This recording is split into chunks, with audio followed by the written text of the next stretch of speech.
Welcome to Why Blank Lost. I'm David Bloomberg, and if you're a regular viewer, you're looking at the screen now and you're probably confused. If you're just listening, you're even more confused because of what I just said. So to clarify for everyone, Jessica unfortunately had a death in her family. So I am joined this week by special guest host, Dr. Amanda Rabinowitz. Hello. I'm so happy to be able to join you on the podcast. I'm sorry that Jessica can't be here and for those reasons, but when you reached out to me and gave me the opportunity to pinch hit, I'm obviously a huge Survivor fan and podcast listener, so I'll do my very best to keep up with all of the strategy analysis that goes on, but I'm very delighted to be here, David. Thanks so much for having me. Well, thank you. And yes, we send Jessica and the rest of her family our condolences, and we're thinking about you. We do expect Jessica back here again next week. Now, for anyone who doesn't already know Amanda, she does podcasts about several shows at RHAP's sister network, Post Show Recaps, and is also involved in other podcasts, not to mention her professional expertise, which is unfortunately particularly appropriate for this first episode of Survivor 44, because she has a PhD in clinical neuropsychology and does clinical research on concussion and brain injury rehabilitation. Mm-hmm. Yeah, it's not the type. I mean, obviously, two of my interests, survivor and brain injury, but not two things I like to see married together. Yeah.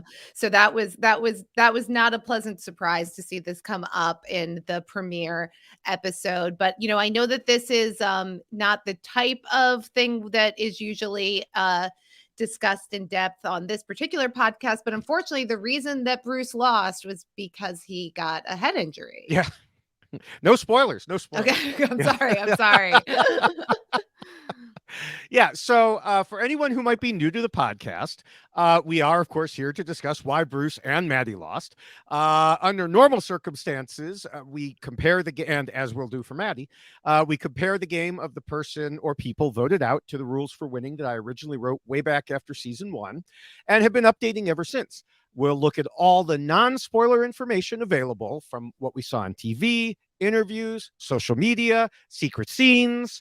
There were actually several secret scenes, although they didn't really have anything to do with Maddy.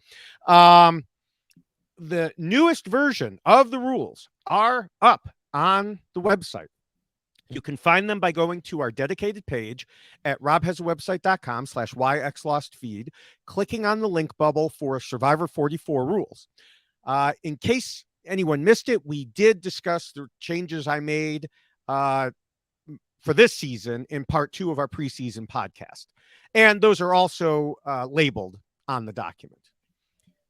Now, if Jessica were on this podcast right now, I know she would bring up that she predicted Maddy as the first out of her tribe. So, Jessica, you're right. Jessica, you're right. Oh, that's amazing.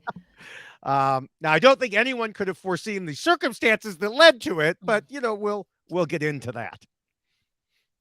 Well, I know how much Jessica loads making predictions, but this one she hit the nail, so that's fantastic. Yeah, you almost said you hit it on the head. I know, and I was like, oh no, too soon. No more hitting Yeah, things on the head. No. Now, even normally when someone is medevaced, we will still discuss how they played up to that point. People may be wondering what we'll have to say about Bruce's game. Never when I've been podcasting or previously for all the years I was writing have I had so little content to discuss about a player, not even with Jackson in season 42. So we'll see what we can do there. But Bruce is just going to have to take Jeff up on his invitation back to Survivor so we could give him a proper podcast at a later date. Mm-hmm. Hopefully a why Bruce won podcast. Yes. Sure. Yeah. I mean, he has that big leg up, of all the time he spent there. Yes. But there are some non-rule related things we can discuss about Bruce's departure, as you just indicated, because that's where your expertise is particularly appropriate. I saw that you had done a great job discussing it a bit on Twitter, I think before Bruce's interviews were out. And then we got more information from him about the details. So the floor is yours. Sure. So what I tweeted out was something to the effect that it's really difficult to, in the heat of a competition, and this is true in a challenge during a survivor challenge. It's also very true in collision sports like football, where we see a lot of these types of injuries. It's really difficult to assess them in the moment, especially when you're relying so much on the player's report of how they're doing. And if you do have a concussion, you are transiently confused and disoriented and might have a difficult time describing exactly what you're feeling. If the player or the contestant in this case is not exhibiting very obvious signs and you're asking them how they feel, there's a lot of incentive to minimize those symptoms or disregard symptoms, even if you're trying to answer those questions honestly and you're also concerned that you might be pulled from the game. That might color your report in a way that inadvertently gives the impression that you're doing better than you're doing. Sometimes the actual hit that causes the injury might not be particularly well witnessed. And we see in Bruce's injury, he's going, he hits his head. It looks like he Hmm. hits his head into the ground rather than the obstacle itself. But that was sort of, I rewatched it, and he does sort of brush under the obstacle that they're climbing under. He kind of Yeah. drives down into the mud. There's a lot of mud. There's a lot of people around him. We did have the benefit of CBS network television level videography in that moment, so there are Slow mo of the blood dripping. Thank you so very so much. so we Yes. know that there were eyes, and because there was a Hmm. camera right on this event, but it is chaotic, and it's really not the cameraman who's in the position to make the call of whether something looks like a medically significant collision. It does seem like we see that Bruce hits his head and then sort of backs away from the challenge, lets a few people do the obstacle ahead of him, and he slows down. Jeff pretty quickly sort of calls to him and says, Bruce, if you need to see medical, let me know. And that's a tough. I appreciate that Jeff was Yeah. vigilant enough to have made that offer, but it's tough to put a player in the position to say, I will volunteer to see medical now in the middle of a challenge, especially when he's making his very first impression on this new group of people. So I think the note for Jeff and the note for production would be, if you find yourself needing to ask that question, don't ask the question. Yeah. Just have medical intervene at that point. Yeah, and that was something that I had said on social media, and a number of other people's did too, was the guy who's got a bleeding head wound, you don't ask him to tell you when he's okay, because inevitably he's going to tell you that he's okay by Mhm. falling to the ground. And that's not the way you want it to occur. Yeah. Yeah. Um, So I think, like, what I say is that I'm sympathetic to the position that everybody's in, and that these things are happening very quickly. mhm. And we hear Jeff, like, I don't know what medical's involvement is before we hear Jeff ask Bruce if he wants to be pulled to see medical. Eventually, they do stop Mhm. the challenge and examine Bruce, and they do make the call that he's cleared because his vitals seem to be returning to normal, and they're Mhm. very encouraged. So this is like the big question that I've seen people discuss is, really, this is the point where they could have pulled Bruce from the game at this point, or they could have, taken his sort of encouraging recovery as a sign that he was ready to return to the game. And this is where I think, like, the question about what seems, what's going to be effective from, like, there's a conflict between what's medically best for Mhm. Bruce and what is good for the show and fair for the game. Right. Because it's my opinion that if somebody has a concussion, even a mild concussion, because you don't always know immediately whether something is going Mhm. to cause persistent serious problems. Um, somebody who has a concussion should probably not be playing Survivor in any way, like in the Right. immediate term, because it's a physical game and doing something physically demanding within the first roughly 7 days of having a concussion is going to interfere with your recovery. It's not good for your brain recovery.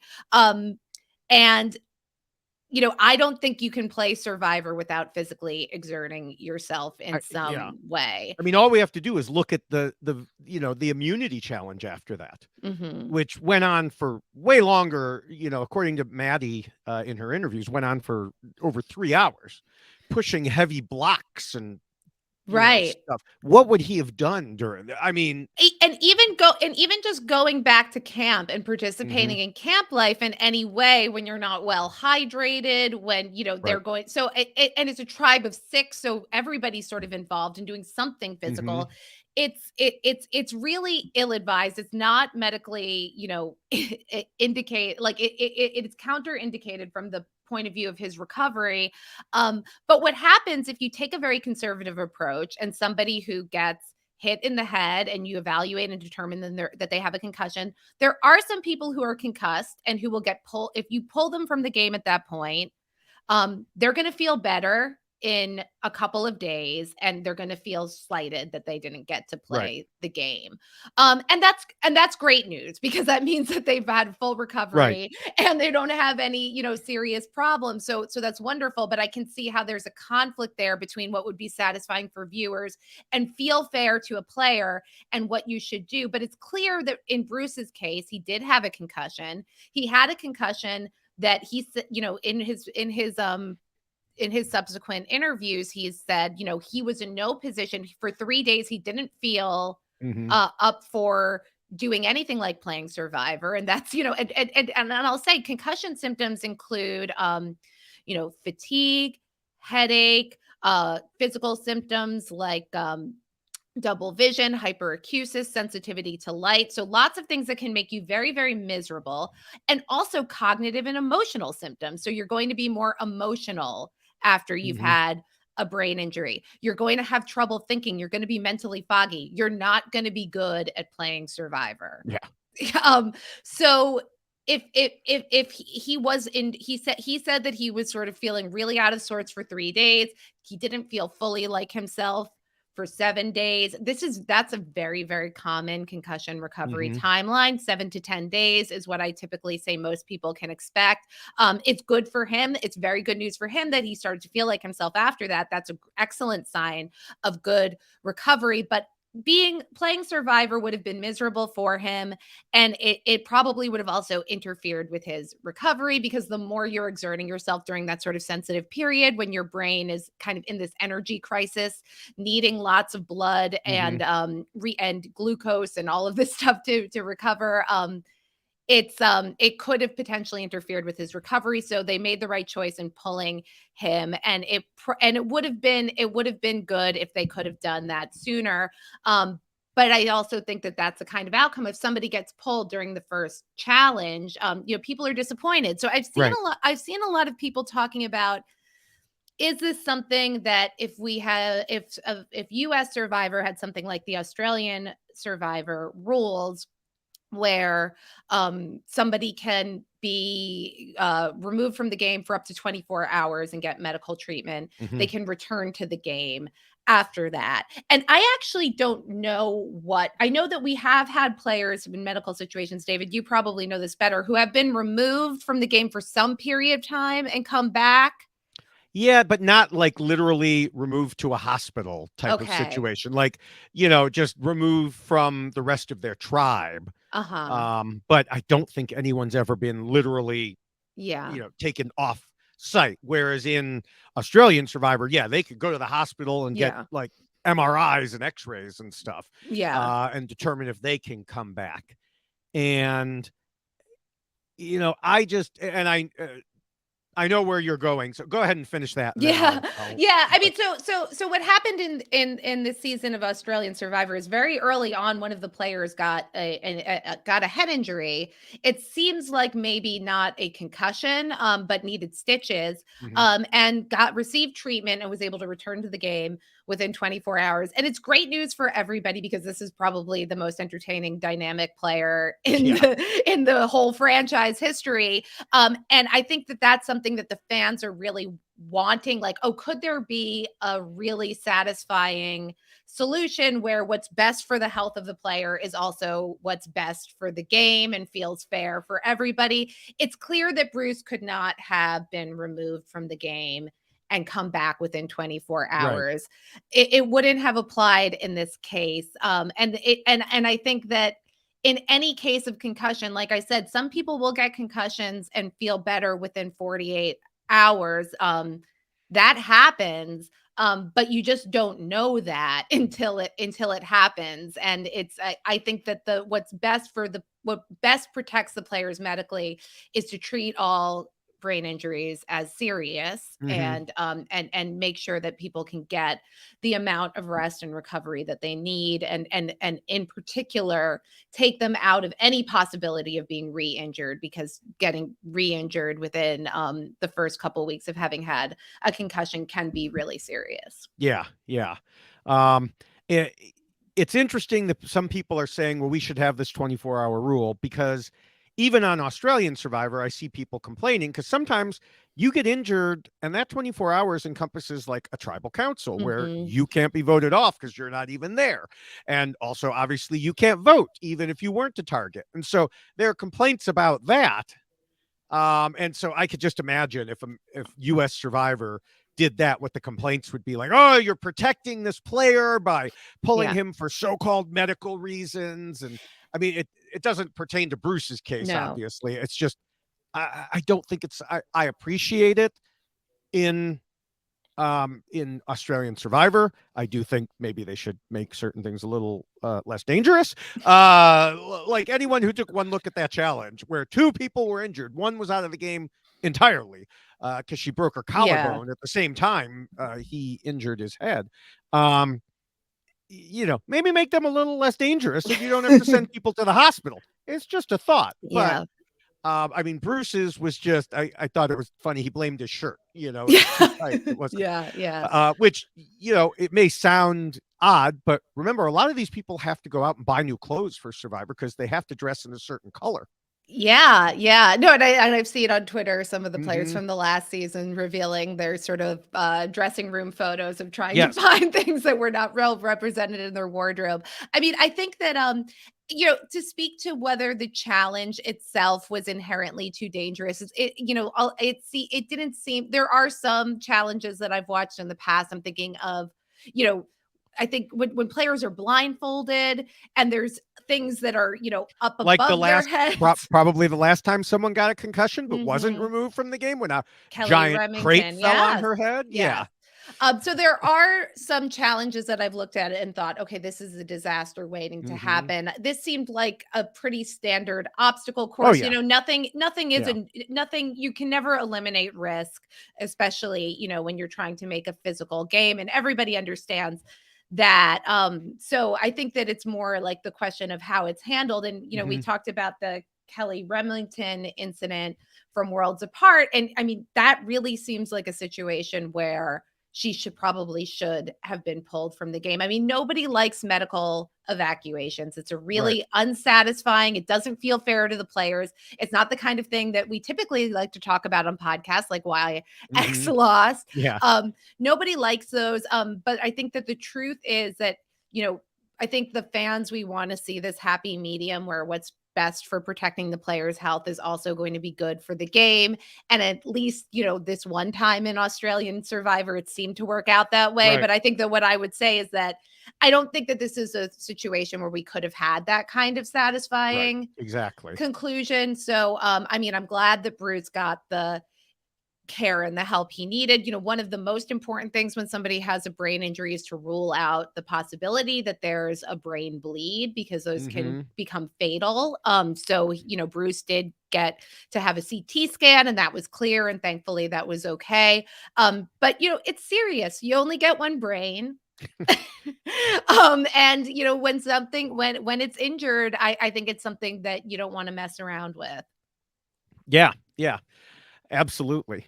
So so I think that about covers probably where we were with Bruce in the medical side of things. Mm-hmm. Um, we can dive into some other things from this episode before we get to the rules. And I know, it's like, wait, you're not getting to the rules yet. Now we always talk about things before the rules too. It's just normally we don't have a whole medical I'm situation. sorry, I No, messed with it I was gonna all say up. Okay. with it. No, you didn't mess it up. You helped us to understand it. Um, so yeah, the first thing I want to discuss are changes to the sweat versus savvy decision, allowing second place in the challenge to decide and forcing third to do the other. It's a change that I actually liked because it meant some thought had to be put into it. In this case, I thought it was interesting because they wanted to force Tika to do the more difficult task, but they also questioned their own ability Mm-hmm. to do the savvy challenge. So they ended up making it a lot easier on Tika than themselves, to the point where, like, Carson was like, I don't know what they were thinking, giving us such an. Did they not see the kid in the glasses? Come on. But I think that, Brandon just saw and said, this is a muscle challenge. I can do that. And didn't realize just how rough it would be. And I think part of the reason that he almost passed out in the immunity challenge Yeah. came back to all of his exertion here. Yeah, it is. I do think it's an interesting decision, and the more decisions and the more implications of decisions that survivors, get to make, I think the more fun things we have to talk about. It's interesting. Like, in retrospect, we see how how effectively Carson and Helen were able to solve the savvy challenge. But it and just how I think, not only did Matt and Brandon have to, struggle so much to solve to complete the dragging the pineapples, but it also probably, one of the reasons they probably lost immunity is because they took their two biggest guys and kind of exhausted them. So I think that it really had a lot of effect, but I think it's really hard to have confidence in your ability to solve a puzzle without knowing anything about the puzzle. Right. Yeah. I mean, it could have been anything under there, so that is difficult. And, but I did think it was, I just, in rewatching it, I just noticed how Brandon got progressively, worse and worse. In terms of his condition. Right. And I also noticed, so after Bruce had been medevaced and after Matthew had injured himself, Kane said, who's going to go down on day 3? Well, what I didn't notice on the first watch, but did notice on the rewatch, was the clever editors panned directly to a shot of Brandon. Oh, wow. So... Yeah. And like, you even wonder if that had to do with Matthew getting injured. Are his muscles tired? Is he less coordinated because he's so worn out from this challenge? So, like, I think that the sweat challenges, they seem to really be grueling. It's like it's people know that people have a high level of confidence that they can complete them, and they have been able to complete them. But there's a really long-term cost to that, I think. Yeah, I mean, Voce has told the story on this podcast about how his thighs were bleeding, and he was not someone who had a confidence in being able to complete it, but he was kind of forced into it. But yeah, I mean, and this one seemed even worse than the one that Voce had to do. Quite honestly. Yeah. It looked very miserable. But like, I think it's tough. I also feel like the burden of being the team that makes that choice is it's like, you look even more like you're saying, I know I can do this. We might be exhausted. We might, we might pay the price for it.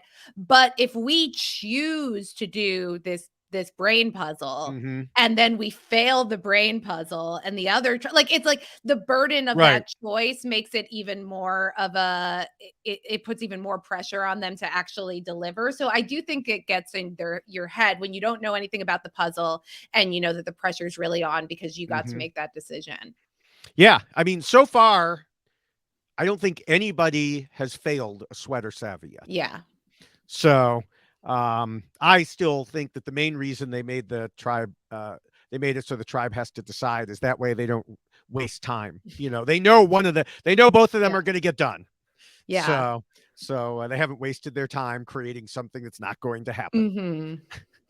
Mhm. Um, Now, keeping in the same vein of challenges, one thing that I want to discuss here is the way the Tika tribe should have handled their completed puzzle in the first challenge. And actually, I just posted a TikTok on this a little Ooh. while ago, but I know that they had just gotten there. They were probably all kinds of excited and discombobulated, but they finished the puzzle first. Yay! And then they left it there. Ah. And then both of the other tribes blatantly copied off of them Mhm. while Carolyn was struggling to get her ring off.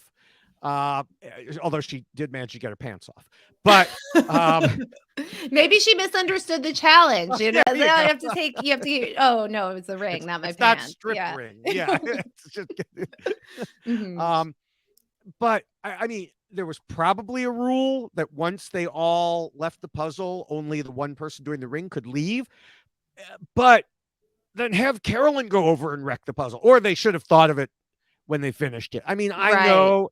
I know they were excited, they were in the moment and everything, but it's just one of those things you got to keep in mind. I mean, the other issue is I'm not sure it would have mattered because Carolyn was clearly having no luck with that ring. Yeah. But still, yeah, destroy your puzzle once you're Destroy done with your it. puzzle. Oh, this should this be a new rule, Well, David? maybe I don't know. Maybe I'll have to put it into what would An it be? It would appendix. be Rule 7. It would be Okay. yeah, Idols rules game mechanics. Okay. So yeah, maybe I'll have to add that in there. Destroy your Mhm. puzzle. Destroy your puzzle. No, it's definitely we've seen, players do that in the past to Hmm. prevent cheating, well, not really cheating, but prevent, Copying, copying. plagiarism. Yes, yes, but, I can totally understand, especially early in the game when you're excited to be there, that with the adrenaline going, you Hmm. don't think of that, but that's important. Yeah. Now, staying with the challenge topic, Mhm. the new immunity idols. Jeff was very excited about them. I thought he was going to hurt someone. And as it happens, I have my own exact Oh! replica. Wow.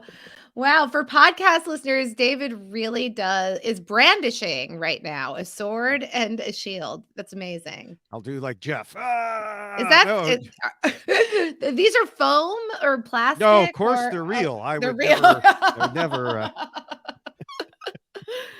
Yeah, I think it's very goofy. David, I think the sword and the shield is very goofy. I posted on Twitter the gif from Arrested Development of George Michael like videotaping himself playing with a sword in the garage because that's what I think of. Like I think it's a very very silly Yeah, I mean, immunity Jeff was. idol. I just wanted, to say, Jeff, it's not the kind of backstabbing we talk about here, Mhm. But so, yeah, I have moving past that, I have a few other random thoughts. Mhm. First, there was Heidi speaking directly to me saying, engineering is about finding solutions when there's a problem, which is, I think, one of the main reasons I went into engineering. Yes. Now, I have to say, they didn't teach fire making in any of the electrical engineering classes that I took. Mhm. I guess I didn't make it to those higher level ones. I took the minimum required related to my major. Mhm. It wasn't my favorite subject. Well, Heidi can generalize her skills to different Yes. domains, and this was an incredible scene for Heidi. I was so excited to see her be the one stepping in and making the fire when people are standing around and saying, "Well, maybe Danny can do it," and Heidi's Yeah, like, we'll wait. "No." We'll wait for Yeah. Danny, and she's like, "How about I just do it?" Amazing. Yeah, that was great. Yeah. So switching to another topic as we just go through the different, bang bang list here. Mhm. Um, how sneaky was it for Lauren to be the one to gather the rocks for the picking So she knew which was which by feel, which enabled her to pick the right one. That was I loved this. Like, I was Yes. very excited for Lauren when I saw this move because I thought it was a very clever, sneaky way to do something seemingly benign and maximize your advantage by doing that. Mhm. Like, of course, she'll feel the rock, she'll know which one is which, and then she could control the situation. So I thought that was great for Lauren. And I don't was she the one who suggested that they draw rocks to do I this? I don't know. That I didn't catch, but it Mhm. wouldn't surprise me since she thought of Yeah. that. Um, But I think it's really it just shows that, she's thinking, on all of these levels about, right. how can I control my own fate in the game? So we Right. love that from Exactly. And players. no one else thought of it. No one else thought Mhm. like, "Oh, Lauren was the one who gathered the rocks and oh, look, Lauren picked it." Hmm. Yeah, and we Yeah. saw and we saw 3 different versions of this playing out at the different tribes Right. with, Matt saying, "Oh, drats, like, this is the last thing I want is to, Mhm. be the person randomly to go here." And, so it was and we saw that Carolyn really so it's just instead of just being like, "Oh, shucks, it's my luck," Lauren was really Right. like, "Well, how can I control the situation and take it into Yeah. my own hands?" Yeah, I don't know why Matt, if he really didn't wanna go, just say, "No, I don't wanna draw. You guys can draw. I Yeah, don't want to." yeah, yeah. Unless there was some pressure there, like, "No, we want it to be We all totally do it. random." Yeah, yeah. So, That would be interesting to hear from Matt. yeah. Yeah. Now, my last random thought, appropriately random thought, is about Carolyn. Uh, wondering how to handle the fact that people weren't coming to talk to her and how she didn't want to go chasing people down.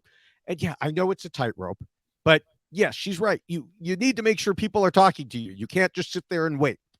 So I mean, don't literally chase them to the well, but you can like casually invite them, or I think the way she handled it with Helen was pretty good. Like she kind of, instead of saying I want to make allies, she was like explaining, here's my trouble that I'm having. Yeah, yeah, I think that what we saw from, Carolyn in this episode is, she obviously has this really big personality and she's, eccentric, and she talks about, people see her a certain way, think she's loud or she's this or that. So, she's not fitting seamlessly into the tribe yet, but we do see that she has self-awareness of her situation and she Right. knows what things she's up against, and we also see that she had this ability to have this really kind of earnest and I think inviting moment with Helen where she kind of shared like, yeah, I don't really feel like anybody's talking to me yet. And so I think if she can capitalize on that self-awareness and that sort of genuine ability to make connections, and maybe she will be able to kind of pull herself out of what might feel like a slightly rocky start. Yeah. Yeah. So one thing that it occurs to me, I should have mentioned, we were talking about the selection to go to the island there. Mhm. One thing I don't like, because you were talking earlier, you said the more choices they have, the better. Mhm. But they took away the choice from the players at the Yeah. island. They didn't say, here are your options. You can choose to draw or not. They were like, no, you're drawing, which means you have a 2/3 chance of losing your vote. Mhm. I think that is just wrong. I know Jeff talked in the pregame about how the players made riskier moves, but he didn't mention the production forced them to take some Yeah. riskier moves. Just let It's them not do it's it. not a risky move. It's they were just Right, put in a situation. It's right. not it's not a move, and we can't be invested in it. I mean, I think that in every way this is the worst Hmm. version of Shipwheel Island, or, Yes. Sack Island, whatever Yeah. it is now. I don't know what it is, but this is the worst version of this that we've seen. And Hmm. and my reaction at the moment is the only thing that is interesting about it at this. Well, first of all, they all had a different thing. Right. There were different advantages available. So that feels very random, and they Hmm. didn't have a choice, and there was no implication for their relation. Like, there was nothing to take away, oh, this person did this to me. It doesn't have Right. that kind of interrelational component anymore. So in every way it just seems like a worse version. The only thing it retains is that, the person who goes on this trip comes back and has knowledge that the rest of their tribe doesn't have. So then Right. they have to figure out how they're going to reconcile that. And that tends to be interesting because people can make different choices about how they handle it. And at that point I said, well, like, why don't they just go to this island and just give them peanut butter and jelly sandwiches or something at Yeah. this point? Because like, it's better than Jeff coming up with some random advantage that I like. That what is that, the inheritance advantage Inherit. where Yeah. I mean, I guess it's kind of a play on a knowledge is power, but a little bit different. But I'm just like, what are we doing anymore? Or the Right. banking your vote? Like, I hate it when people don't have votes. I just want everybody to have a vote. Um, yeah, I felt like this was throwing too much silliness in the game, and the payoff seemed Yeah. minimal. And now we have these stupid advantages to keep track of. I'm not a fan of this. Yeah, and again, there's something that my son says, and he's definitely a new era viewer of Survivor, Mhm. and he says as much as I raised him, he says you shouldn't need a podcast to explain what happens on the show. Mhm. Um, And when it comes to these advantages, it's like immediately everybody was like, what does this inheritance Yeah. advantage even mean? What? And so, of course, Dalton and Mike Bloom had to go over to Jeff and say, what does this mean? Because I went back, and now there was probably a second parchment in there that went into more detail, but you didn't explain it to the viewers that, oh Mhm. no, the advantages will be played just like usual, and then you'll get them the next day, and da da da. But like, there's still questions we don't know. Like, is a shot in the dark an advantage? Yeah. Yeah. I Yeah. don't think Yeah. so, but other Yeah. people do think so. What would happen if someone played this on this particular tribal council? They'd end up with their own shot in the dark plus two other shots in the dark. You're just never going to vote from now on? You'll just keep playing Yeah. a shot in the dark. Um, so yeah, you shouldn't need that much explanation. Yeah. Yeah, and then it's like, if you're going to introduce these extra layers of complexity, there better be a really good payoff for Right. it. And I don't, and maybe there will be, and then, I'll eat my words. Maybe this inheritance thing will be the most brilliant thing that's ever happened in Survivor I history. don't But I think mean, so. but I think to this point we've seen a lot of different I mean, we'll talk about the shot in the dark Mhm. today, I'm sure. And this is, so we finally have some, the shot in the dark finally hits. But so far, I feel like this extra complexity has not really had a big payoff. It doesn't seem to, so it's just kind of taxing the viewers and confusing them and confusing the players in ways that might Mhm. affect their gameplay and make them even more conservative with some of their choices. So, I mean, I don't think that I don't see it. It's not, it doesn't feel like an improvement to me. Yeah. But that's what we have. Yeah. Now, this leads to a related area because often in our podcasts, we will discuss things that Jeff has said and explain why he's off base. Now, when I was doing the Why Blank Lost podcast for Big Brother last season with Ovi, we started doing a segment called Julie Chen Moonves is Wrong About Blank.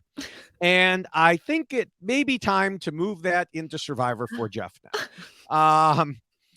For one thing, he's got his own podcast now, and I just have a feeling that will be a source of material. Though I have to admit, his first Mhm. episode was okay, especially the ad at the end. That was the best part. However, before the season began, he said at least two things in interviews that we need to mention.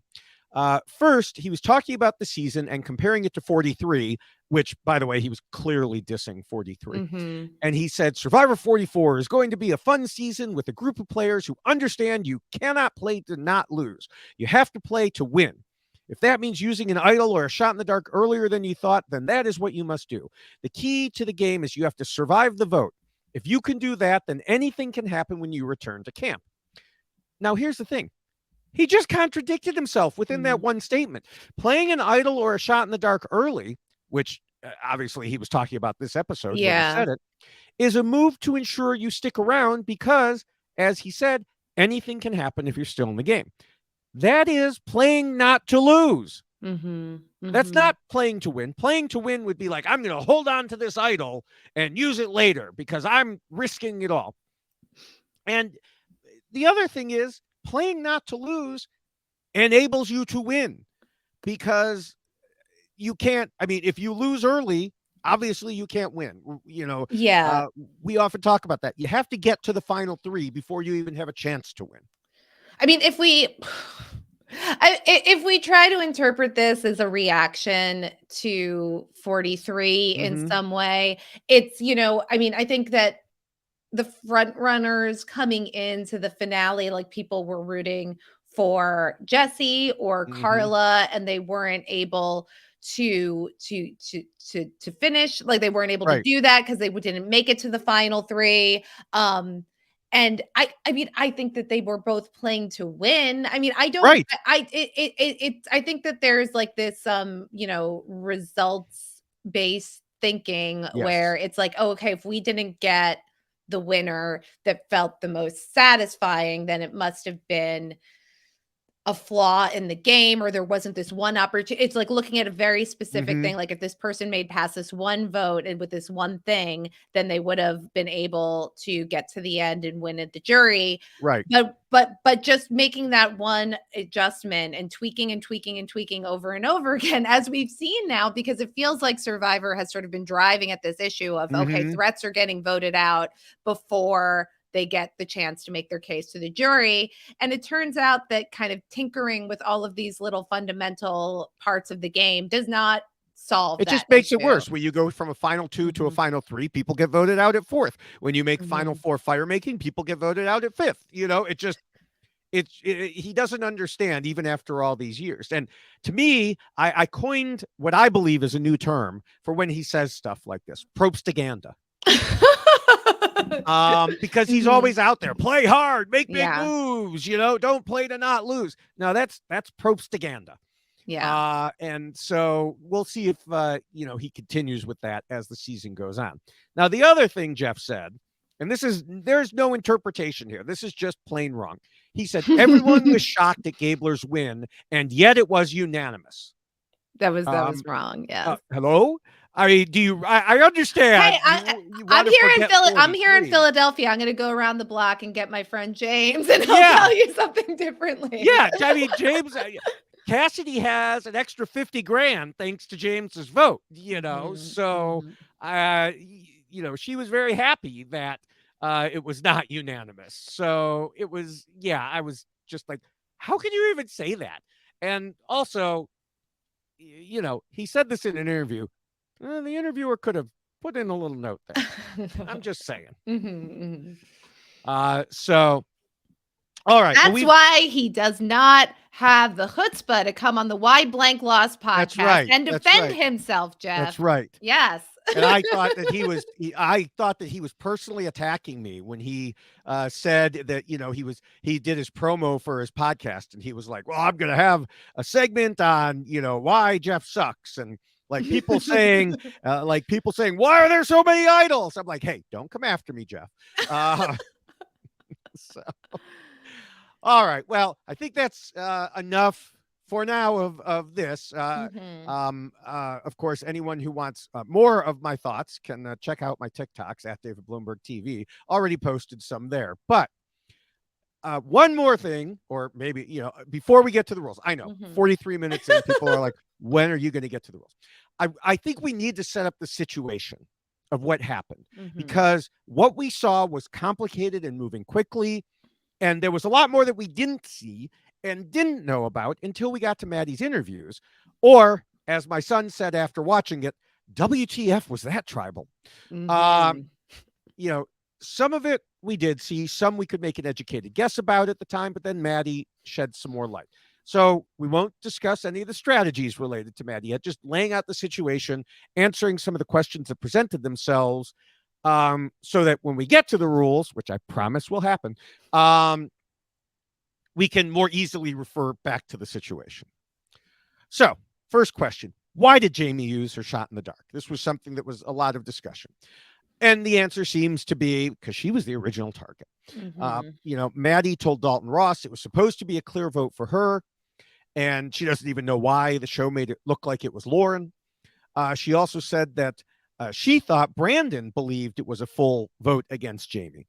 So with all that going on, I think it is quite reasonable that Jamie felt like she was in danger and Yeah. also knew that, as she said, if things went the way she'd been told, they didn't need her vote anyway.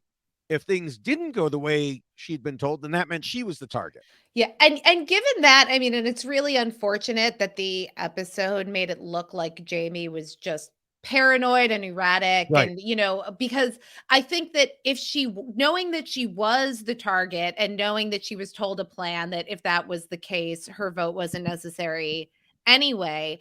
I think that what she did by publicly announcing that she was going to use her shot in the dark is really the only correct way to Mm-hmm. play it, because you can't count on the shot in the dark hitting. We've known this is the first time it has, Right. and we know the probability. It's right there. It's 1 in 6. So you have to use it defensively to prevent people from even putting the votes on you in the first place. And the only way that you can do that is if you make it very, very public that that's what you're doing. And if you say it in sort of couched in the idea, well, you don't need my vote for the plan Mm-hmm. anyway, then you're not letting down an alliance that's counting on your vote, and you're also preventing the votes from coming to you. So, I mean, if that's the case, and she really did a fantastic job with Yeah. this, but she looks very silly in the edited show. Right. Right. So that naturally leads to the next question, which is, then why did Matthew play his shot in the dark? Mm-hmm. There was a lot of speculation on social media immediately afterwards. I was involved in numerous conversations that, maybe he played it so he wouldn't have to vote and declare sides. That was one thought. But I think it goes deeper than that. And I hate to even mention it now because it's really part of the Rule 1 discussion. But I think Matthew was worried that since Brandon had an idol, he might be the backup target in a split vote Mm-hmm. situation. And in that situation, he would have been screwed. So I think he did it so he would at least have, well, a shot at immunity. Um, yeah, and so I think it's so much going on in a very Mm-hmm. first tribal council, and I want to say that all of these people were doing too much, but in this 26-day game where there are so many advantages, Mm-hmm. maybe you can't, maybe you can't afford to be a little bit more passive in the very first tribal council. I mean, we see that this was like that, so many, like there were at Right. least 4 people who could have gone home in this Yes. group of 6. So, if that's your position, you definitely don't want to be vulnerable. But it does seem like this could have been a good move for Matthew too, if he does trigger Brandon to play the idol, I think, right? Like we imagine Well, that. so I think that was the original thought. But then Mhm. after Maddie's interviews, um, she had told Matt, we saw that she told Matthew the plan. So I think at this point, it was funny to see her interviews along the day. She got more, or the way it appeared, that Mhm. she got more and more certain as the day went on that Matthew told Brandon. Okay. Um, Yeah. and therefore, if Brandon believed Matthew, Mhm. then he would know to play his idol. So I don't think it was a situation where he was like, oh, these people are playing their shot in the dark, therefore I should do this. I think it may have reinforced it. Mhm. Um, but on top of that, Maddie told Dalton Ross that Matthew went over and whispered something to Brandon in tribal Mhm. council. And then Brandon asked Kane if he needed to play his idol, and Kane said no, but clearly he didn't believe him enough. But it may help explain why Brandon, when he was getting up, he said, this may be dumb, but I'm playing my idol. Because, Mhm. Kane had told him he didn't need to. He did trust Kane, but he also had Matthew telling him, you do need to, or I Yeah. believe that's what happened.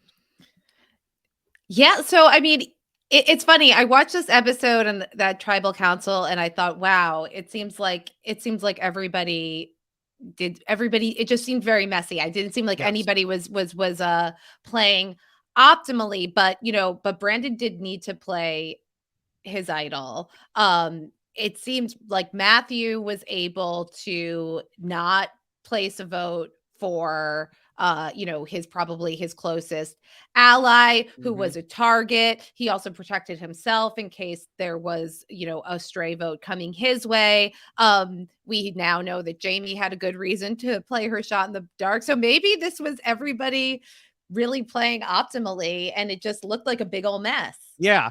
Yeah, and there is one more, Lauren banked her vote, Mhm. and some people are like, "Well, why did she do that?" And I think there are a couple reasons there. One, she had told them, or at least most of them, That that she she didn't have, yeah. lost her vote, so it wouldn't be suspicious for her not to have a vote. And then, as with Jamie, her vote wasn't needed if the plan went off the way it was supposed to. And Maddie apparently told her, "Yeah, go ahead," for those reasons. So good job to all of these players, but this should a first tribal council should not be this complicated. This Yeah. is not.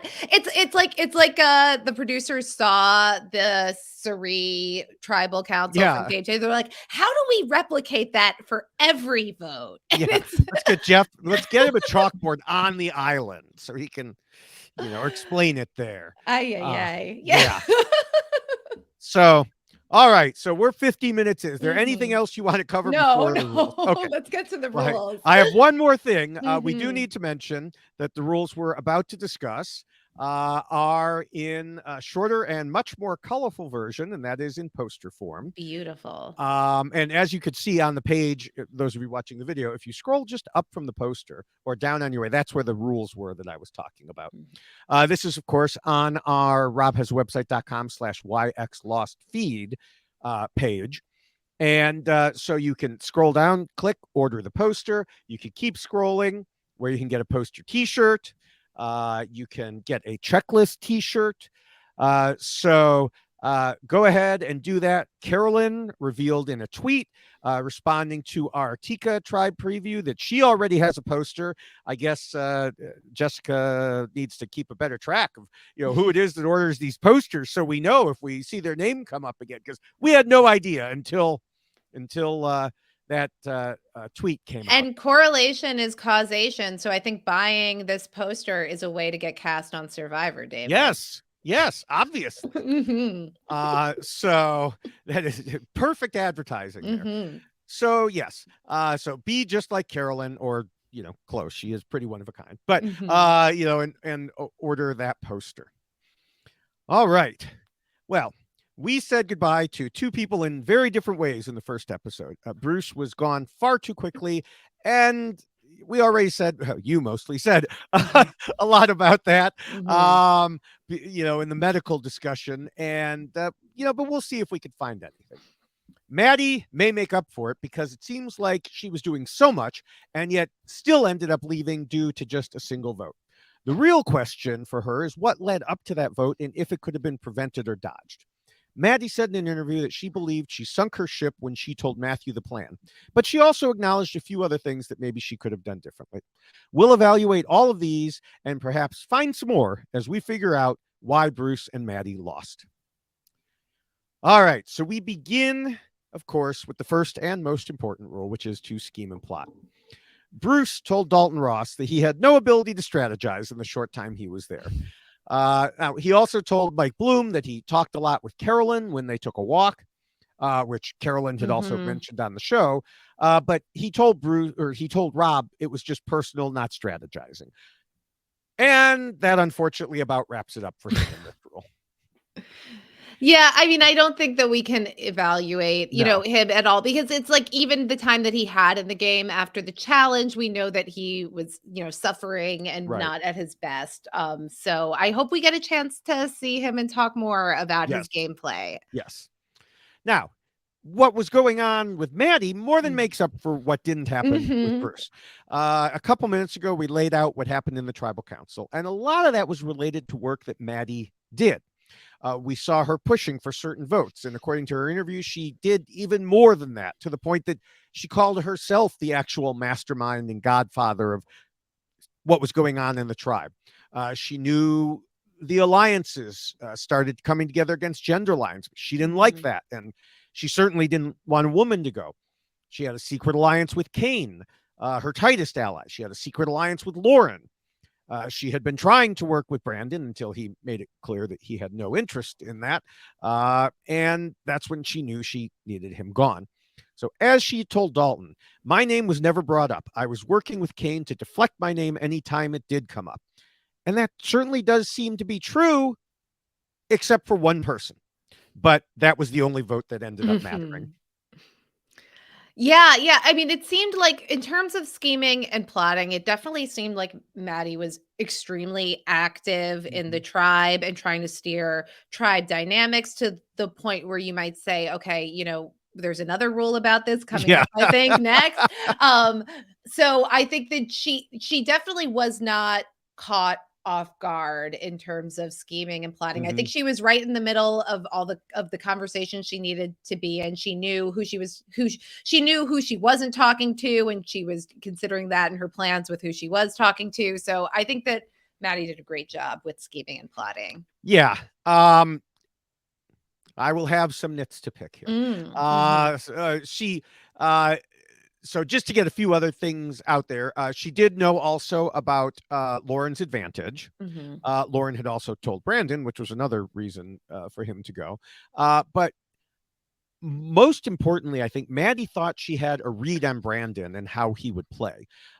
She thought that he believed it was a clear Jamie vote and he would be afraid to play his idol so early. Maybe she'd been listening to Jeff. She admitted that she miscalculated that, but I do think it goes back to what we were discussing earlier about him being told by Matthew that he was a target, or apparently that happening. And even then, like I said, he seemed reluctant. So Maddie may not have been far off if not for that. Unfortunately, that was a really big if. It was I mean, I think that David, it is so unusual for an idol to get played this early. Oh, yeah. And I do think that that Brandon was probably especially by somebody like Brandon, who is such an asset to his tribe. Like, it's not where I thought you were going for a second. No. No, I mean, I'm just thinking, like, if you're one of these players who, especially on a 6-person tribe, knows that you're one of the strongest people physically, like, that is usually allows people to kind of sit tight for a few votes. But I was really just struck by the chaos that's introduced by these advantages and shot in the dark. Like, I think that, I mean, I was just going to say throw the rules out the window, but we don't throw the rules out the window on this podcast. But it does seem like the game is accelerated, that assumptions that you can make about people based on what we know about what the game has been like in the past are probably not as solid as they would have been. I think to go back 5 seasons and Maddie's read on Brandon is 100% correct. Yeah. And I think other things accelerated the gameplay too. One, she said they only had like 45 minutes before Tribal Council, because I think that challenge probably went longer than producers expected it to. And there was just so much happening, and that leads to the next issue, which is, why didn't she split the votes? Because even without Jamie or Lauren voting, having one person put that vote on Matthew that we talked about earlier would have made it a tie. They could have voted him off in the tiebreaker. It might, if they had split the votes, have even convinced Jamie that her vote was needed and made her think twice about playing her shot in the dark. But either way, it would have been a game saver. Now, I know it's easy sitting on my couch here to say that. But hey, that's what we do, right? I think she said in her interviews, it goes back to, they had just gotten back from that, like I said, 3-hour challenge. They only had 45 minutes. She spent all this brain power just getting the vote shifted from Jamie, getting Lauren to turn against Brandon, all this happening.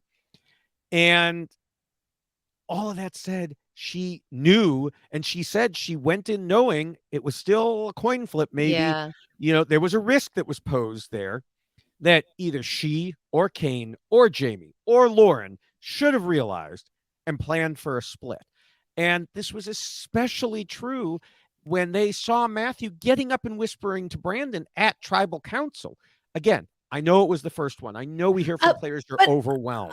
A vote split 1-1 is extremely risky, because then all it takes is like it just takes one person to change their mind and throw another vote for it to shift the other way. I mean, I know that we, for Maddie, she ends up going home. So, Mhm. this was the margins with this. I mean, this was really a Yes. one vote tribal council, no matter how you Yeah. slice it.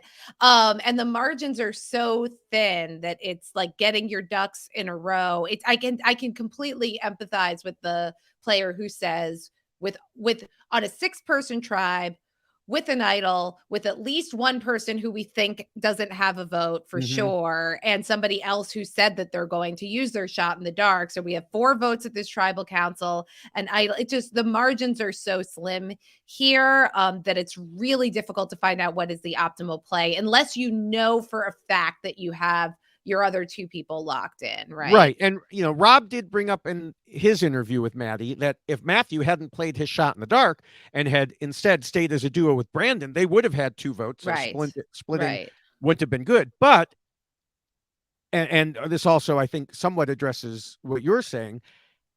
The larger group could have still split 2-2 instead of 1-1 Mhm. if Lauren would not have banked her vote, Yeah, which, yeah, remember, Maddie said it was okay because they were fine. And yeah. Jamie went to play her shot, which Maddie said in interviews that it came up early, but then Maddie thought she had tamped that down, and it wasn't until Mhm. tribal council came up again. And part of the reason she gave was, well, my vote isn't needed. Well, if it had been a vote split situation, again, especially knowing that Mhm. Matthew got up and talked to Brandon in tribal council, there should have been some thought. And again, I know, Monday morning quarterbacking, Mhm. but she even said in some of her interviews, yeah, I don't know why I didn't think of that. Yeah. It was just so much going Mhm. on. So, but going beyond that, in more general terms, Maddie talked in her interviews about the way she was playing and intended to play the game, and she told Dalton, and I thought this was great. And I think she said this on most of her interviews. She said it's the difference of rock climbing versus free solo rock climbing. I was going to get up the wall with no ropes, and the exposure is gnarly. You can make it up the wall with a rope and get there and be like, oh, I did it. Or you can do it and look really effing cool and do it with no rope. If you did get up, then you get up. And if you don't, then you die. Wow. And she also said, I have a different survivor philosophy than anyone I've ever met. Now, it seems like what she's saying is she was going to take big risks, big swings. I'd like to know a little bit more about her survivor philosophy that's different from anyone else. As in, was the free climbing thing it, or is there more? Maddie, if you're listening, hey, feel free to tweet. But Mhm. if you're allowed, don't get in trouble because of me.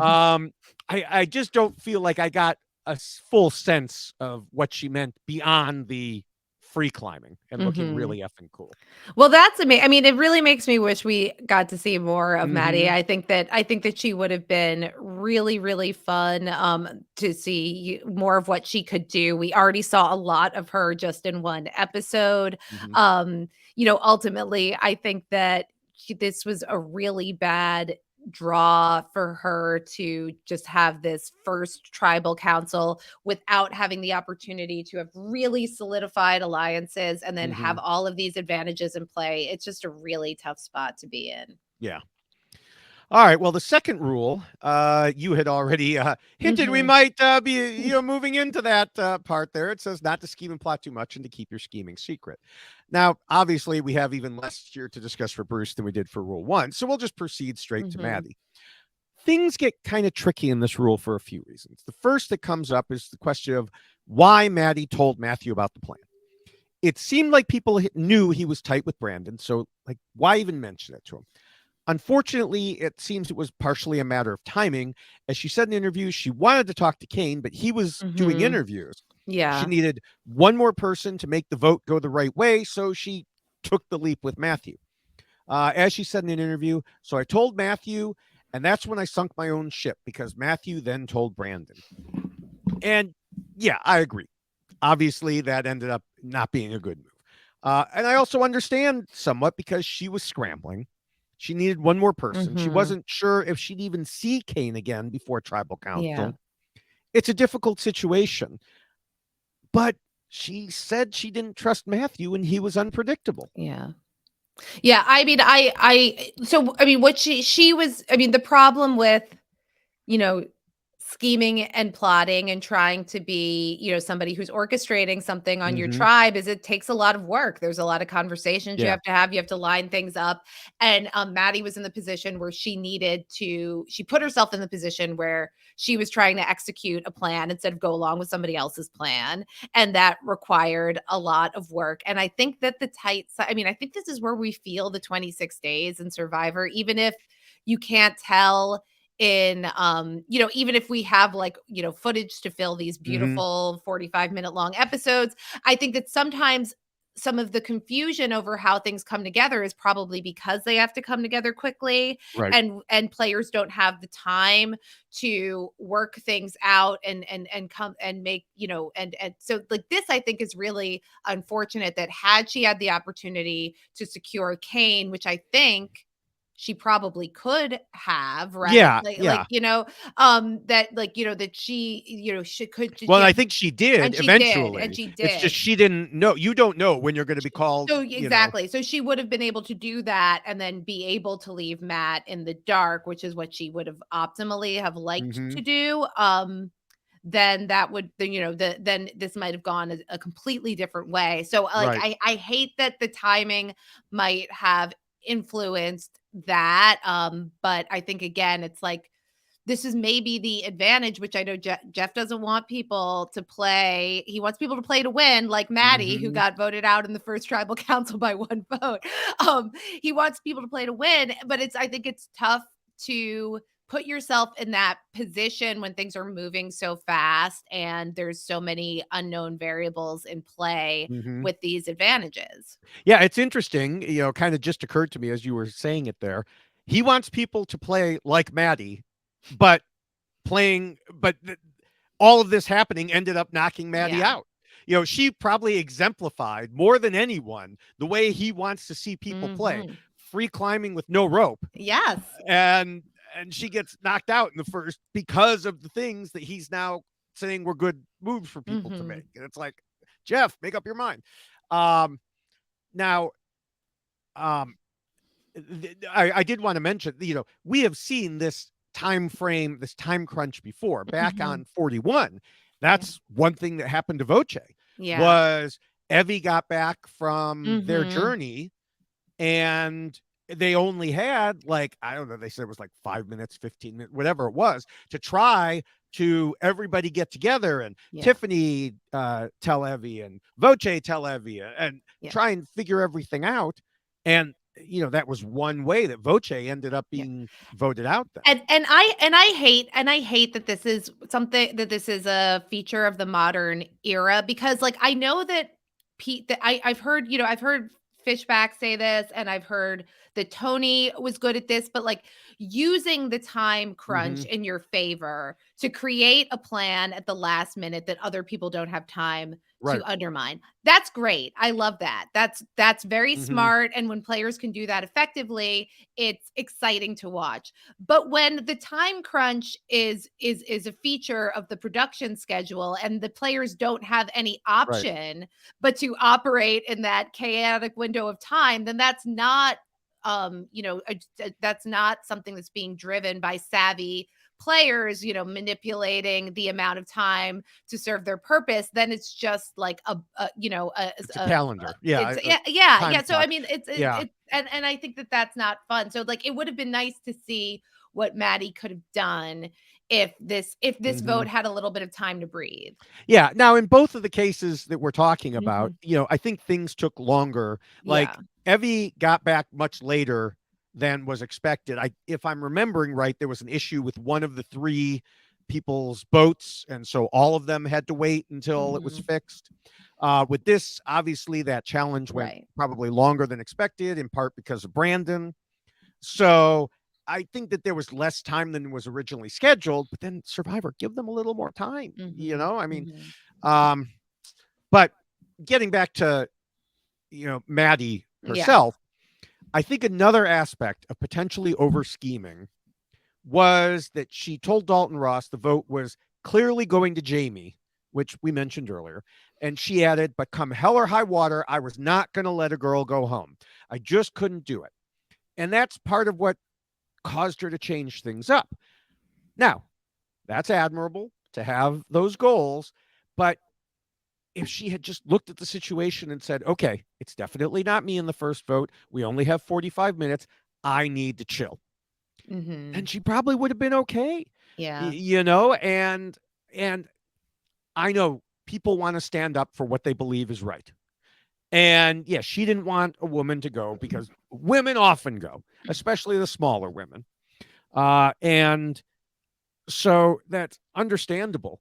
But as I say in kind of the beginning of the rules, the goal here is to win.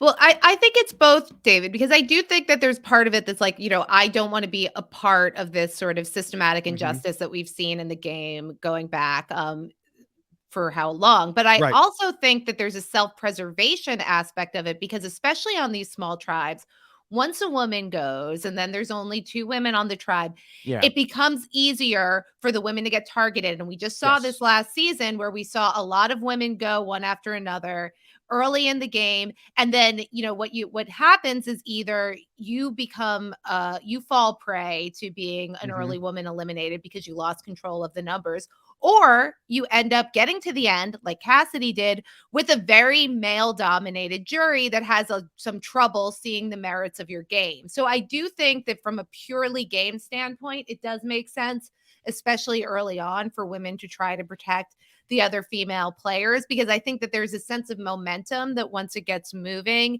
it can make it more difficult for those female players to be successful at later stages of the game. Yeah, and I agree totally. The couple of things I'm going to say are, one, she had Kane. She believed she was super solid with Kane. So even if Jamie had left, if she and Lauren and Kane had stayed solid, they would have been a majority there. The other thing is, she only had 45 minutes to completely flip everything. And so it's another one of those situations of, I know Jeff would call it playing not to lose, but sometimes you got to play not to lose, or else you lose. And it was the first vote, and there's a saying related in poker, related to tournaments: you can't win in the first round, but you can lose in the first round. And that applies equally here. Playing not to lose at this stage is a good thing, because you can't play to win unless you get to that position. She never got even to barely put her rope. Well, she didn't have ropes to even get onto the first rock, Yeah. So now another aspect of this rule deals with the whole key cage idol situation. Yes. Well, we'll talk about certain things more when we get to Rule 7. But when she busted Brandon finding the key and trying to be sneaky about it, and not being very sneaky about it, she could have handled it a few ways. She could have pretended she hadn't seen it and then told others secretly. She could have asked him what he wanted to do and gone along with that so as not to stick her neck out, much like you should often ask for the name of someone's target rather than giving one. But instead, she did 2 things. One we didn't see and one we did. So the one we didn't see was that Brandon asked her later if she saw him find the key, and she bluntly said, yeah, I did. She even told Dalton that could have hurt her, and she could have just let him have that by not telling him. The part we did see was her suggesting they keep it a secret, and Brandon not reacting well to it because he thought it was weird, because he wanted to do the same thing, but she said it out loud, so that made him suspicious of her. Yeah. Which a little hypocritical there, Brandon. But in either case, I think just pulling back a bit would have helped her situation. Yeah, I agree. There was I thought watching the episode and seeing her confessionals, I thought she was really smart in saying that she could tell by the way that Brandon reacted to this situation that he didn't see her as somebody that he wanted to bring in as a trusted ally. Because if he did, he would have used this as something between the two of them that they could have done to create a bond and to have power and relative to the rest of the tribe. So that was the right read, and she was smart to have picked up on that. I think that what she could have done better, though, was she became very reactionary to that. And she said, well, if Brandon doesn't trust me, then I don't trust him, and he's my biggest target. I think if she was more willing to sit on that information and sort of bank it for another day, like, I don't think that, the read that she got on Brandon was that he didn't trust her as a number one. But I think that immediately swinging to, we need to target him because he has the idol and it's public knowledge. I think that was pushing too much in reaction to that, and that she could have been better served by just sort of keeping that under her hat, knowing this about Brandon, and organizing her plans, otherwise. Yeah, as George has said on Australian Survivor, one of the biggest things you can do on Survivor is convert an enemy into a friend. So yeah, if she had just not targeted him, maybe, well, I think the whole thing goes very differently in that case. All right, we can move on, I think, to the third rule, which tells players to be flexible. And once again, we unfortunately don't have anything to say about Bruce here. Bring flexible fabrics. Yes, that's what he told, he did joke with Rob. I was glad he was able to joke about that, because I had, put something in my notes and I was like, oh, that's too mean, I'm going to take it out. And then I listened to his interview with Rob. I'm like, okay, well, if he could joke about it, then I can. But yeah, as for Maddy, we do have some things. First, a lot of what we talked about already also relates to being flexible. She said she did what she did to Brandon because that was how she was playing. And it went further than that. She told Mike Bloom that Jamie was playing a lot more anybody but me than I was. And that's fine, because 1,000,000 times over, I'm not going to play an anybody but me game. I just have too many principles that I'm not willing to compromise. But compromising is exactly where this rule comes into play. And if you're going to play the same way 1,000,000 times and never change, that's not being flexible. Players need to understand their surroundings and adapt accordingly. And let's face it, anybody but me has certainly worked from time to time. A couple times at least. Yeah. Yeah. I mean, I think that this is, all of the best players sort of know when to drive and when to back up. I think that even the most dominant players that we can think of that are really active in driving votes know to sit some votes, to take a back seat some of the time. So this was definitely, and in the first tribal council, if ever there's an anybody but me time, I think that it's like you said, you can't win in your first tribal council, but you can go home first. Yeah. So yeah, a little bit more flexibility would have been good there.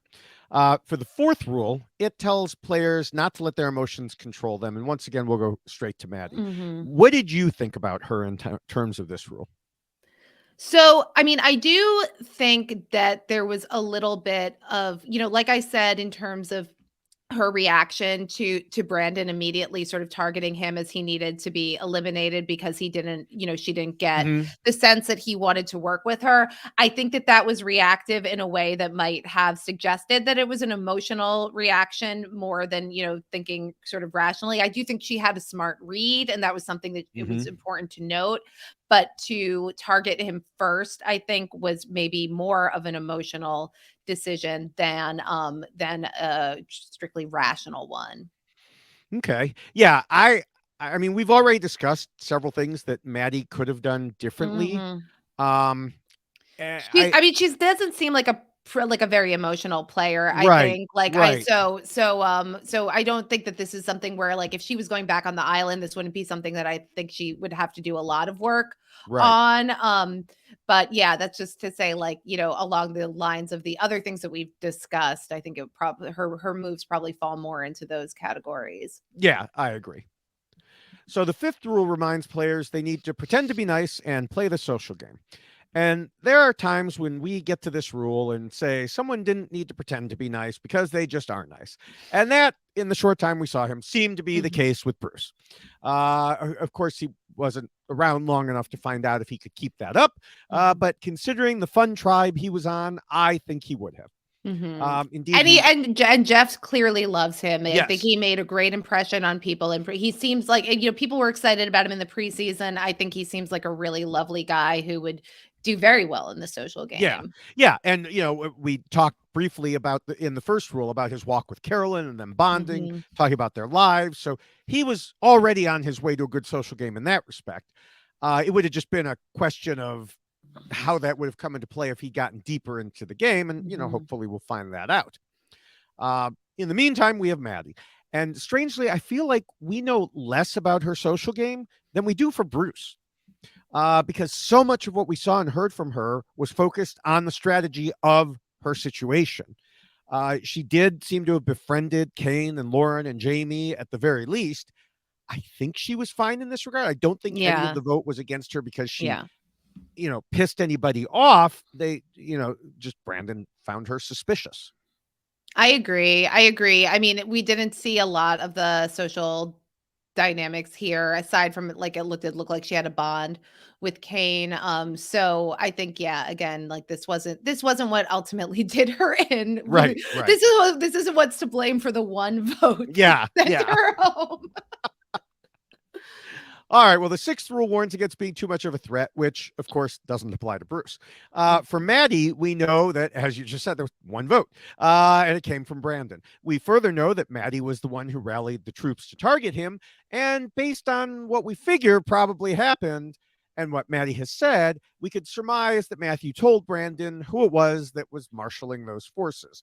So that's all a long way of saying Maddy was definitely a threat to She was Brandon. Yes, she was. I mean, she was openly, yeah, she was a threat. She was a threat to Brandon. I mean, you could say that, like, from the moment that we saw her machinations and talking to everybody, it was the montage that you show of the person who's scheming and plotting too Yes. much, who's very much out there.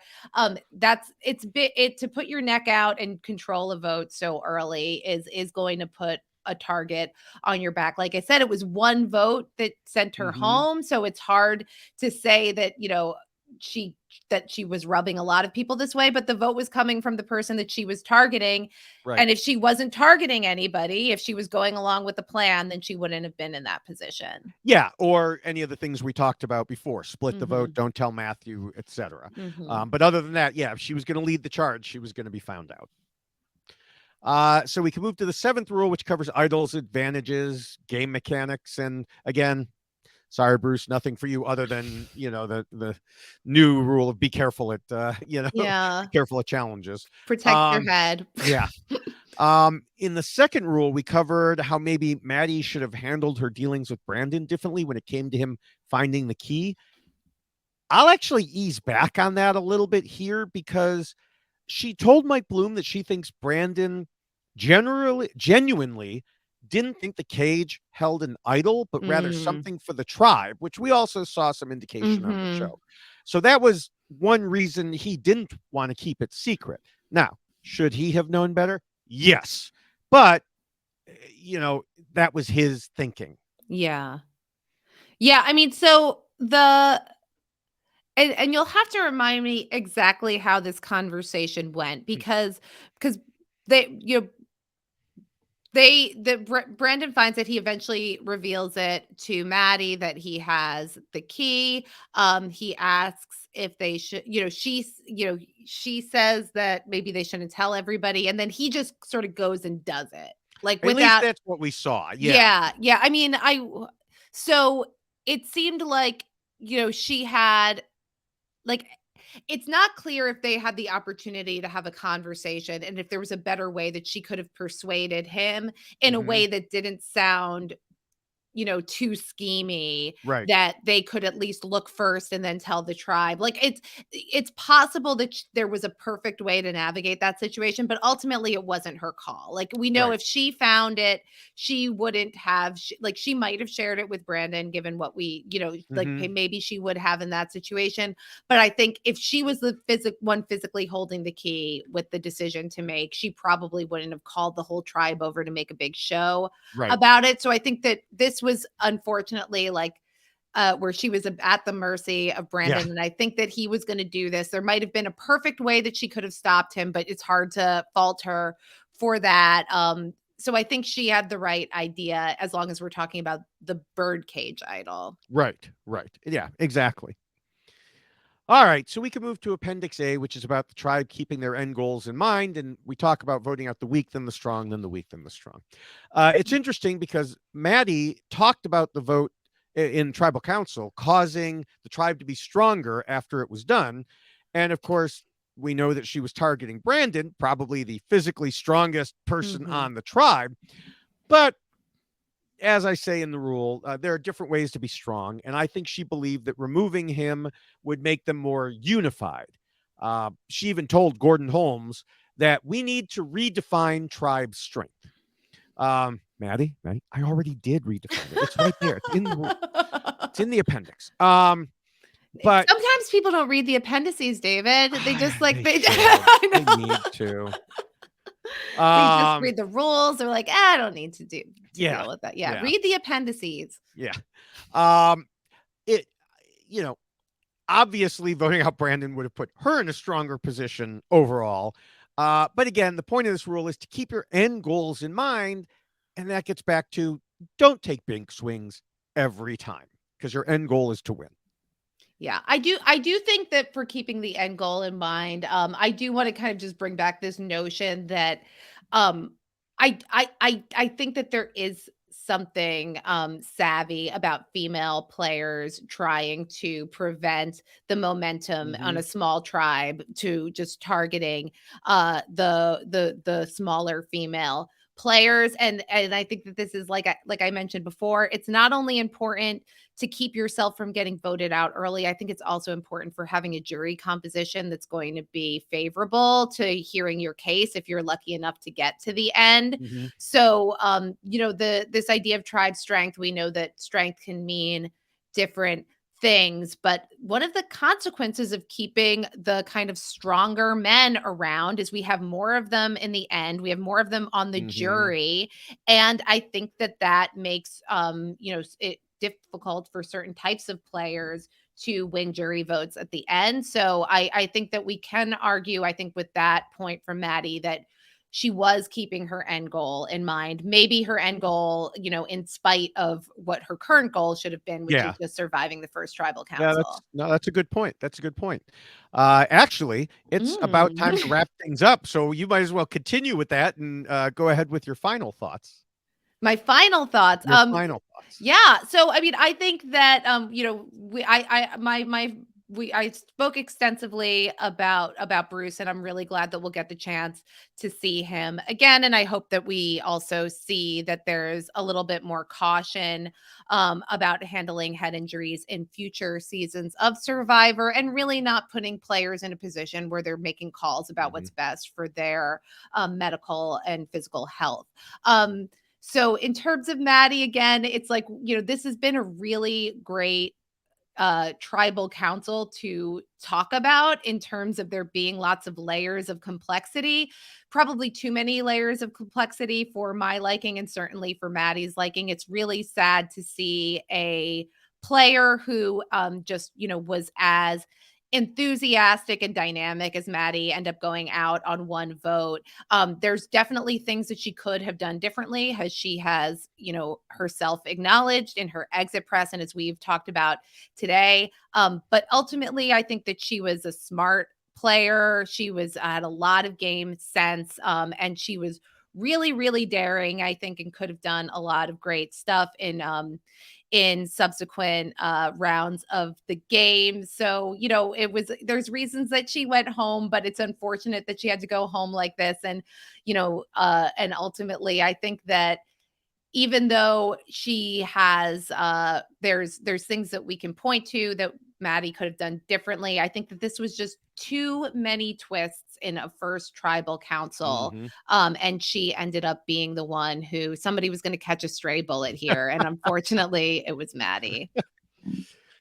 All right. Well, I feel bad for Bruce for multiple reasons. Obviously, the most important being him going out of the game so quickly, but also because of that, we just didn't have much to say about him. As I said earlier, I truly cannot remember having so little to say about someone ever. Again, looking forward to talking to him at a later date, talking about him at a later date when he returns. As for Maddy, we certainly had plenty to say about her. I like that she came to play the game and to be strategic. I'm still a little confused about what she was saying in terms of her playing unlike anyone else, because to me, again, it seemed like she was embodying what Jeff Probst wants to see in a player, someone who goes big or goes home. Maybe if certain things had gone differently, she would have gone big, and we'd be talking about her for months. But we discussed those issues. Most of them dealt with going too big at such an early stage. She got on Brandon's bad side through the whole key cage idol situation and admitted she could have handled parts of that better. It looked like Jamie was getting voted out, so she decided that wasn't the outcome she wanted and went to work. She needed another vote, so she told Matthew the plan, and she now realizes she shouldn't have. But in all of these, she missed one possible way to save herself by splitting the vote. I know she was in a difficult situation. Her brain was already working overtime. She was time limited, but she just needed to take that one last step, especially once she saw Matthew whispering to Brandon at Tribal Council. All in all, I do think a lot of this goes back to Maddy talking about how she was playing Survivor on a cliff with no ropes. As she said, you can do it and look really effing cool and do it with no rope. If you get up, then you get up. And if you don't, then you die. Well, fire is life in Survivor, and her torch was snuffed. So in game terms, she died. That was how she wanted to play the game. But as we discussed, if you want to play to win, you have to make it far enough. It isn't going to happen in the first Tribal Council. And that is why Bruce and Maddy lost. So, before we get to our predictions, which hopefully you have some, you got to stand in for Jessica here, who loves predictions. Well, and she just got a prediction right, so That's I right. have that on my shoulders here. Yes, I do want to remind everyone that the rules we just discussed are available in that poster form and T-shirt form and checklist T-shirt form, and you can get that by going to robhasawebsite.com/YXLostFeed. I also want to note before we get to predictions that everyone should follow all three of us on Twitter. Jessica is Jessica Lewis 89. I am at David Bloomberg. And Amanda, you are Dr. Amanda R. Is that correct? Indeed. That is correct. And the doctor is not spelled out. It is Dr. Dr. Amanda R. Yes. Now, I am also on TikTok and YouTube and Instagram, and I'm at David Bloomberg TV on all three of those. And anyone who wants to, you can go to my link tree and you can see all the different things, all the different links and places that I am. And that is at linktree/David Bloomberg, except there's a dot before the EE. So linktree.ee/David Bloomberg. I don't know, Amanda, where are you at? Where else are you on social media? The only place that it's worth keeping up with me is at Twitter, on Twitter. Okay. So follow me there. Okay. All right. So yeah, as everybody follow all of us. Now, prediction time. It is difficult to make any sort of prediction at this point, but hey, we got to give it a try. I will start with the Ratu tribe that we've just spent all this time discussing now. It would seem like they're pretty fractured at this point. But the thing is, I don't know if any of them, other than Brandon, really established where they stood. Because there was so much talk of everyone wanting to be in the majority, but not knowing where the majority was. I bet they all go back. They apologize to Brandon, saying, oh, I just thought that's where the vote was going, and I wanted to be on the right side. And say, let's just all move forward. Let's regroup and move forward. Plus, he doesn't have the idol, so that takes some of the heat off of him. And if they lose another immunity challenge, they're not going to want to get rid of him for all the reasons that, we had mentioned, his strength, unless, of course, he goes down from being dehydrated again. With Maddy gone, I think Kane may go back to the guys, which unfortunately kind of goes towards the prediction that you were talking about Jamie and Lauren being at risk. And since the original vote was supposed to go to Jamie, I suspect that's where it would end up again if they're the tribe that goes to tribal council. Yeah, I'm in complete agreement with you, David. That's exactly what I was thinking, that if this Ratu tribe goes back to tribal council, and I think that there is a possibility that they could, because we have Matthew, who we know has the shoulder Hmm. injury. There, and Maddie was also, I think, relatively strong in the challenges. So it's very possible that Ratu could end up going back to tribal council. And I do think that Jamie is in trouble now. And the shot in the Hmm. dark hit, and that's great, but now she doesn't have it. So she can Yeah. only use you can only use that trick once. And without, I think that it's very likely that Kane will go back to the guys. Maddie was maybe one of his closer connections. So I would think that Lauren and Jamie would potentially be in trouble. And I think that there's something about, if Jamie was the target once, and that stink is Hmm. already on her, it's an easy name to come Yes. up again. Yeah. All right, for the Soka tribe, we didn't see much of them because they kept winning and they didn't have any medical issues. Hmm. That's a sad thing to say. It's pretty clear that Franny and Matt are getting close. Someone might think that's dangerous, except from a secret scene, Claire seems to be in good with both of them. Another secret scene seems to tell us everyone likes Danny too, and Heidi appears to be similarly liked and respected. And that leaves us with Josh, who we barely saw at all. So he's the one I worry about on this tribe. Hmm. Interesting.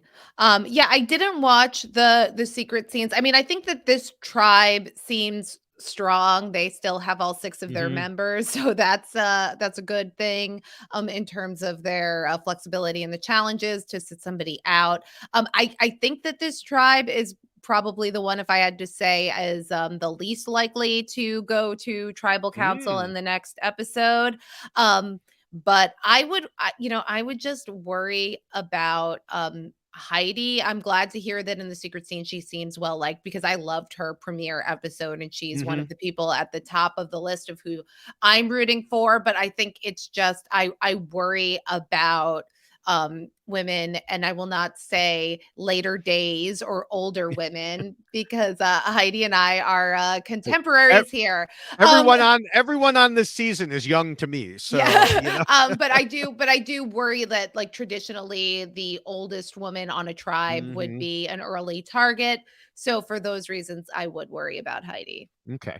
So moving to Tika, I don't know what to say. I originally thought Sarah might not bond as well, but she seems to have disproven that idea. Carolyn talked about not having much discussion, but then she reached out to Helen, like we talked about. So I just can't see her going soon. Same with Jam Jam. So Mhm. if they ended up going to tribal council, strange as it is, I'd resort back to the Sarah idea, if only because she went on the journey. So that might make Mm. her stick out a little bit. Yeah, I mean, again, like, the tribe that we saw the most of the dynamics of was Ratu, so that's the one where I really Hmm. feel like I have a firm grasp, and for the other two tribes, I'm sort of just grasping Yeah. at straws. Like, but I do think if I had to make a pick, I would pick Carson as potentially being somebody who might be in trouble on this tribe, just because we know that he and Helen had the moment of solving the Hmm. Savvy challenge together, and that bonded them. But I think Helen is going to have options on this tribe. I can see her with the women, and then making a decision to target one of the men. And if that was the case, I think that it's possible that Carson could end up being on the outs. Okay. So my official pick, I know you said that you thought Soka was the least likely to go to tribal Oh, council. I think they're going to end up going there. I wow. mean, we have to remember in some challenges, like, both of the other tribes needed to cheat off of Tika's puzzle. Hmm. So if there's a puzzle, I think Tika has a distinct advantage there. Um, and so, and we know that Survivor loves putting puzzles at the end of their challenges. So I'm gonna go with Soka, which means I'm going back to Josh. Wow. Oh my goodness. That would be I would be really surprised to see that. It's a bold prediction, David, and I love that. I my prediction is going to be that Ratu goes back to tribal council. I think that they've had a bit of a rough start. Mhm. Like I said, that, Brandon's very strong. I think that Matthew's also very strong, but he's injured. And he can't And sit out. And, that he's as gonna you have were to play. talking Yes. about that, it kind of clicked in my mind like, "Oh, they can't sit him now." They can't sit anybody out. So I think that they're going to go back, and I think that Mhm. Jamie is going to be ultimately the one to go Okay. home. Okay. Yeah, that's, unfortunately for Jamie, that makes a lot of sense. So, Hmm. all right. Well, as we begin to wrap things up here, I want to encourage people to check out the RHAP patron program at robhasawebsite.com/patron. Get access to all the special podcasts that are put out just for patrons. A new one Rob is doing that they get they get to see in advance. Plus, of course, Facebook groups and Discord. So support shows like this one and everything on the network at robhasawebsite.com/patron, or click on the link at our robhasawebsite.com/yxlost feed page. Um, Also, make sure you're subscribed to all of the reality TV RHAP Up podcasts by going to robhasawebsite.com/RHAP feed and selecting your podcast service of choice. You'll not only find great content like, well, this podcast, but the B&B, Terrence Stockwatch, Shannon Gus's Survivor International, podcasts on a number of other shows and topics from reality TV to wrestling to crime shows and more. And where else do you think that people should subscribe to? And, uh, aside from RHAP and the YX Lost feed. yeah, any other networks like Oh, maybe post show well, it recaps? just so happens that RHAP has a wonderful sister network called Post Show Recaps, which covers all sorts of scripted television shows. And David, it's funny that you bring it up. It really is, because I happen to be a Total host on a coincidence. number of Post Show Recaps podcasts right now. I am covering the very, very funny comedy Party Down, which is airing its third season after a 13-year hiatus on Stars, which is extremely exciting for big comedy nerds like myself. So I'm covering that with Josh Wigler's wife, the great Emily Fox. We're having a lot of fun talking about Party Down. I'm also part of the team that's going to be covering HBO's Succession, coming back for its fourth and final season at the end of this month. In the lead up to that premiere, Post Show Recaps is covering every single episode of Succession, one episode a day. So that's a very active Wow. podcast feed right there. Wow. And I'm also covered the first season of Severance, the really great hit show on Apple TV Plus. And we are currently doing a Severance Media Club, where every month we are watching a piece of Severance adjacent media and talking about it while we wait very patiently for season 2. So check all of that out at postshowrecaps.com. All right. And I've mentioned before that I've become a regular guest on the Truth Unrestricted podcast. I'm on about every third episode or so. As I mentioned before, this is not an entertainment podcast, spans a lot of different topics, but this week's episode was appropriately about rules. So you can hear me talk not just about my Survivor rules, but about rules and laws in general, including a lot of my own 30 plus years of experience working on rules in a regulatory agency, writing and interpreting them. Literally, while we were podcasting here, I got a message from the host of the Tradar podcast. Obviously, it is a podcast about the Traders show, asking me to join him for a discussion about the reunion. And anyone who has seen me on Twitter or my TikToks knows I have very strong opinions about the way they treated Suri Fields Mm-hmm. in the reunion. So I think I will probably be able to do that, and so you should look for that coming soon. Should be a good listen. Yeah. Get a fired up David Yes. Bloomberg. Yes. Yeah. Thanks to Scott St. Pierre for the editing done on our podcast, to Will for America for the Why Blank Lost theme song. Especially thanks to you, Dr. Amanda, Oh. for stepping in to help out, and especially to lend your expertise. I truly could not have found a better Oh, person thank you to so talk much for about that. having me. Yeah, this was great. I talk a lot about television, about scripted television shows, which I love, but the way I got into this whole podcast world to begin with was being a really huge Survivor fan and Mhm. loving hearing people talk about the strategy, listening to David tell me why people lost Survivor. So this has been a real treat. Well, thank you again. Jessica and I will be back here next week. Until then, we once again wish all the best to her and her family, and we're keeping them in our thoughts. We will see you next week. Bye.